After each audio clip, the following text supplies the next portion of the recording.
H.G. Wells's The Time Machine is one of the most influential works in the history of science fiction, a short novel that introduced the very concept of a machine capable of traveling through time. First published in 1895, it reflects both the scientific imagination and the social anxieties of the late Victorian era. Beneath its speculative surface lies a profound meditation on human progress, class division, evolution, and the impermanence of civilization. Though written more than a century ago, the story continues to echo because it captures the uneasy relationship between technological power and moral direction. It tells of a man known only as the time traveler who, through intellect and invention, transcends the limits of time, only to discover that the future of humankind is both wondrous and terrifying. The novel opens in the time traveler's home in Richmond, England, where a small group of gentlemen scientists, journalists, and friends gather for their regular dinner. The time traveler is an eccentric but brilliant man, fascinated by scientific paradoxes and theoretical possibilities.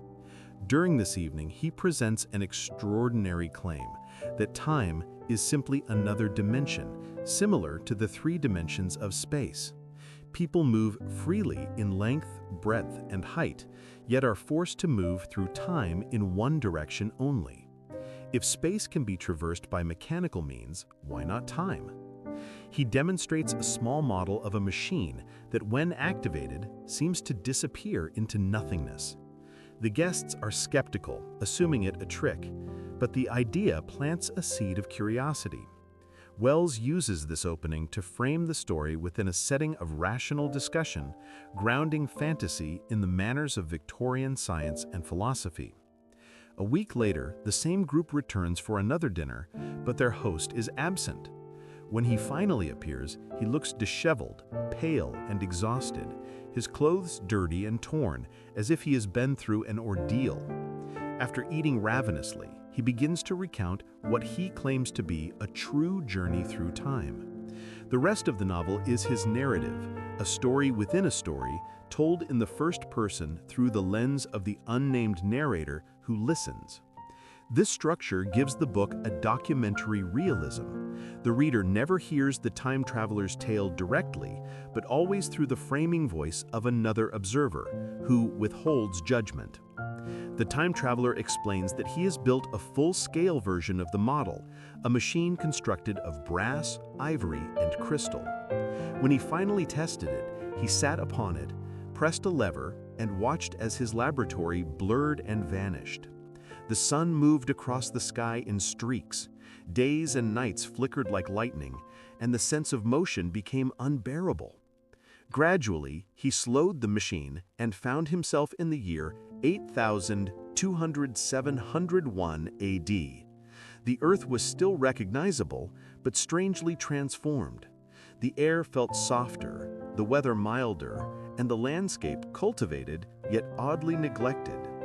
Soon he encounters a small, delicate human-like creature, a member of a species he later learns is called the Eloi.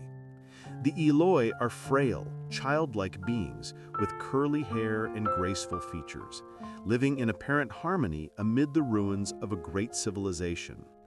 They wear simple garments and eat fruit, living communally in decaying palaces that suggest a distant, forgotten grandeur. They speak a simple, musical language, but their minds seem shallow. They have no curiosity, no fear, and no apparent struggle. The time traveler is at first enchanted by their peacefulness, imagining he has arrived in a utopian future where humanity has transcended toil and conflict. Yet, as he observes further, he begins to sense that something is wrong. The Eloi seem indifferent, passive, even vacant. Their world lacks technology, art, and progress. Comfort has bred weakness. As he explores, the time traveler realizes his machine has vanished, taken from where he left it near a white Sphinx statue. Panic sets in, and his initial optimism turns to fear. While searching for it, he noticed wells and tunnels that descend deep underground. Strange sounds echo from below, metallic clanking and distant moans. Eventually, he discovers another species living beneath the surface, the Morlocks. These creatures are pale, ape-like beings who live in darkness, maintain machinery, and emerge at night.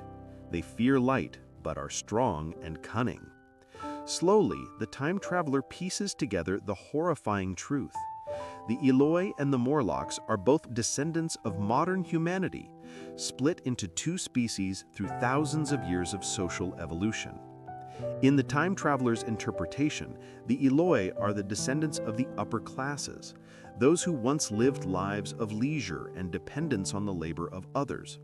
Over time, as the struggle for survival disappeared, they became physically weak and mentally dull.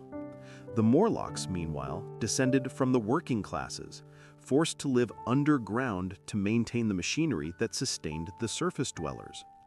Generations of adaptation to darkness turned them into a nocturnal, subterranean race. In a cruel reversal, the once privileged Eloi have become helpless cattle, and the Morlocks, who now control the machinery, feed upon them.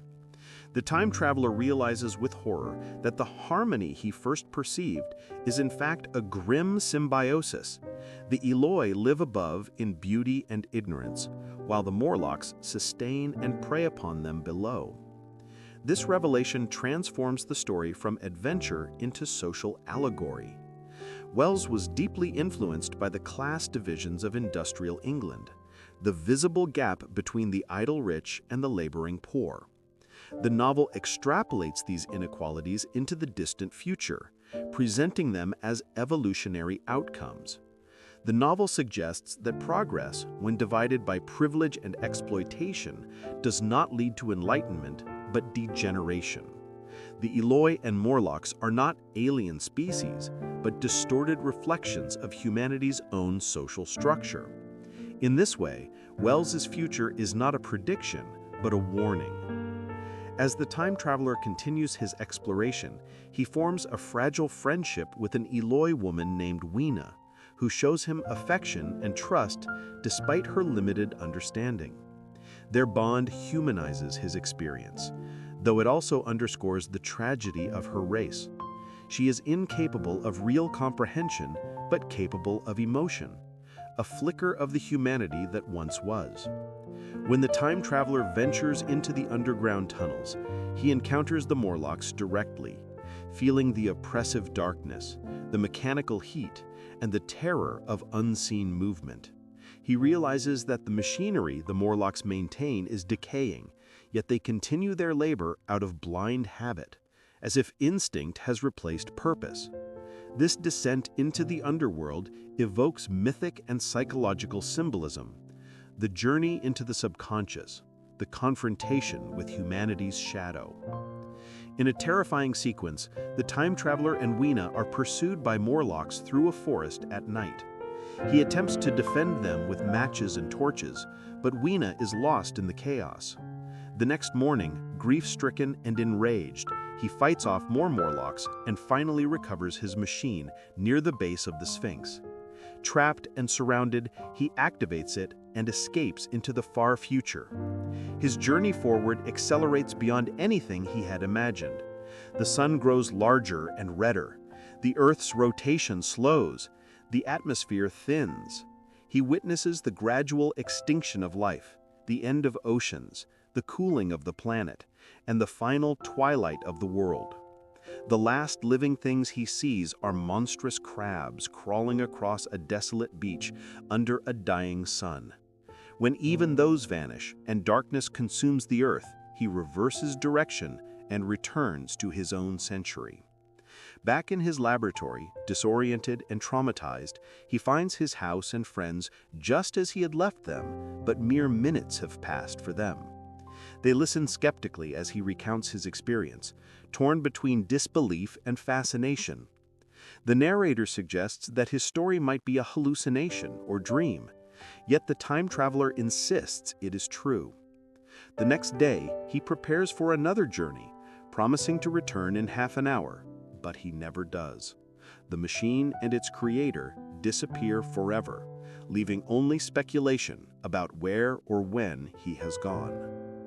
The analytical power of the time machine lies not only in its narrative, but in the ideas beneath it.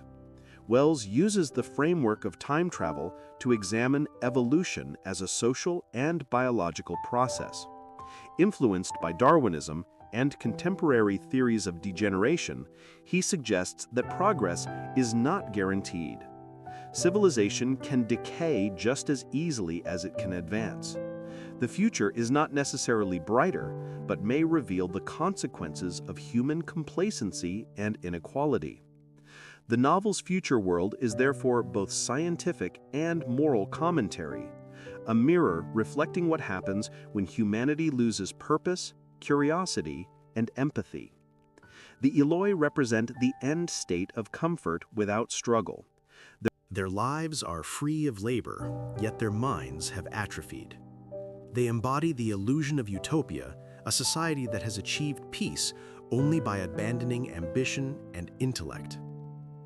The Morlocks, conversely, represent the opposite extreme: labor without reward, function without conscience.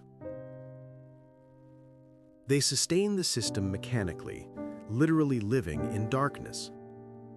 Together, they symbolize the duality within modern civilization, the split between those who live off technology and those consumed by it. The tragedy is that both have lost their humanity, trapped in a cycle of dependence that echoes the economic structures of Wells's own time. Wells also uses the concept of deep time to challenge human arrogance. By propelling his protagonist hundreds of thousands and then millions of years into the future, he forces readers to confront the smallness of human history within the vast arc of geological and cosmic evolution. The time traveler's vision of the dying Earth is one of the earliest depictions of planetary entropy in fiction, a universe running down, indifferent to human ideals. This perspective evokes existential awe, but also humility. Civilization, for all its brilliance, is temporary. The novel's style supports its themes. Written in precise scientific language, mixed with vivid imagery, it bridges realism and imagination. The framing device, where the narrator recounts the time traveler's words, maintains ambiguity. Perhaps it was all true, or perhaps a metaphorical dream. Wells deliberately keeps the reader suspended between belief and doubt, turning the story into a philosophical thought experiment. Beneath its science fiction surface, The Time Machine is a moral inquiry. It asks what progress means and whether technological advancement without ethical or emotional growth leads to extinction rather than enlightenment. It warns that comfort can weaken the will, and that dependence on systems we do not understand makes us slaves to our own inventions. It also speaks to the loneliness of the intellectual pioneer, the time traveler who explores beyond his age, only to find desolation and disbelief on his return. His disappearance at the end is both tragic and symbolic. The visionary who sees too far cannot remain in the present. In modern interpretation, Wells's book continues to resonate because it speaks to contemporary anxieties. The divide between rich and poor, the automation of labor, the environmental degradation of the planet, and the fear of human obsolescence all echo within its pages. The Eloi and Morlocks are not distant fictions, but metaphors for the imbalance between those who benefit from progress and those who bear its costs. The final vision of a lifeless Earth anticipates ecological collapse and the limits of industrial expansion. Thus, the novel's time travel is not escapism, but confrontation. By looking to the far future, Wells forces readers to reflect on the choices of the present. The emotional tone of The Time Machine is not one of triumph, but melancholy. The time traveler's discovery brings knowledge, but also despair. He learns that humanity's achievements are fragile, that nature will outlast all empire and invention. Yet there is also a quiet dignity in his curiosity, his refusal to look away from the truth, and his determination to explore even when the answer may be annihilation. In this sense, Wells presents science as both gift and burden, a means of expanding awareness that also exposes the abyss. The novel's closing image, described by the narrator, captures this duality. The time traveler has vanished, and his friend reflects on the story. He holds two strange flowers given to him by Weena, delicate remnants from a doomed future. They are small, fragile, and almost meaningless, yet they symbolize compassion enduring amid decay. For Wells, this simple gesture carries hope. Even in a world where civilizations crumble, the capacity for kindness persists. That, perhaps, is humanity's most lasting invention. Thus, The Time Machine endures not merely as the first tale of mechanical time travel, but as a philosophical meditation on time itself, how it shapes life, memory, and destiny. Wells used fiction as a laboratory for ideas, combining scientific speculation with social critique. He envisioned evolution not as a triumphant ascent, but as a fragile balance that can tip toward ruin if guided only by greed or indifference.